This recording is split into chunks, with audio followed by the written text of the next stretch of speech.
ಒಂದು ಫ್ಯಾಮಿಲಿ ಇದೆ, ಹಾಗೆ ಪ್ರತಿ ಹಂತದಲ್ಲೂ ನಮ್ಗೆ ಅದು ಕಾಣಿಸುತ್ತೆ ನಮ್ಮ ಫ್ಯಾಮಿಲಿ ಬಗ್ಗೆ. ಎಲ್ರಿಗೂ ನಮಸ್ಕಾರ ಮತ್ತು ಥ್ಯಾಂಕ್ ಯು ಮಾಡೋದಕ್ಕೆ. ಮೊದಲನೇದಾಗಿ ವಿಷ್ಣು ಅವ್ರಿಗೆ ತುಂಬ ಧನ್ಯವಾದಗಳು. Many congratulations on another season.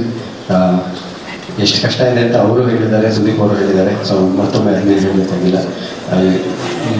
Wonderful job, fantastic job. It's great for all of us. Thank you once again. Ashok sir, thanks for being such a kind owner, such a gracious host, and thanks for taking care of us so well. And Sudeep ಅವರ ನೇತೃತ್ವದಲ್ಲಿ ನಾವು ಯಾವಾಗಲೂ ಆಡಿದ್ದೀವಿ. 2 ವರ್ಷ ಮಾತ್ರ ಬಿಟ್ಟಿತ್ತು, ಈಗ ಮತ್ತೊಮ್ಮೆ ಈ ವರ್ಷ ಅವರ ನೇತೃತ್ವದಲ್ಲಿ ಆಡ್ತಾ ಇದ್ದೀವಿ. Is always win A great captain, is always win A great friend, and he takes care of us very well. So it's always a pleasure to play with you. Looking forward to this. And ಈ ತಂಡದ ಜೊತೆ ಒಂದು ತುಂಬ ಕ್ಲಿಷೇಡ್ ಅಂತ ಅನಿಸುತ್ತೆ, but ಈ ತಂಡದ ಜೊತೆ ಆಡೋದು ಒಂದು ಫ್ಯಾಮಿಲಿ ಜೊತೆ ಆಡಿದಾಗೆ.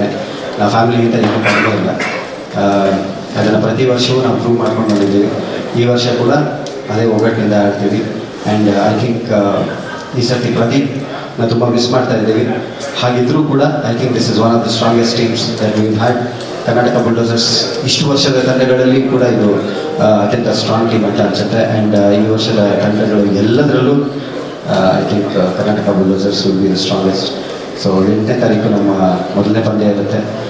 ಕರ್ನಾಟಕ ಬುಲ್ಡೋಸರ್ಸ್ ತಂಡದ ಎಲ್ಲ ಸಮರ್ಥಕರು ಖಂಡಿತ ಟಿ ವಿ ನೋಡಿ, ನೆಟ್ನಲ್ಲಿ ನೋಡಿ ನಮ್ಮನ್ನು ಪ್ರೋತ್ಸಾಹಿಸಿ. ಆ್ಯಂಡ್ ಆದಷ್ಟು ಜನ ಇಲ್ಲಿ ನಮ್ಮ ಚಿನ್ನಸ್ವಾಮಿ ಸ್ಟೇಡಿಯಂಗೆ ಬಂದು ನಮ್ಮನ್ನು ಪ್ರೋತ್ಸಾಹಿಸಿದ್ರೆ I think will definitely thank you so much.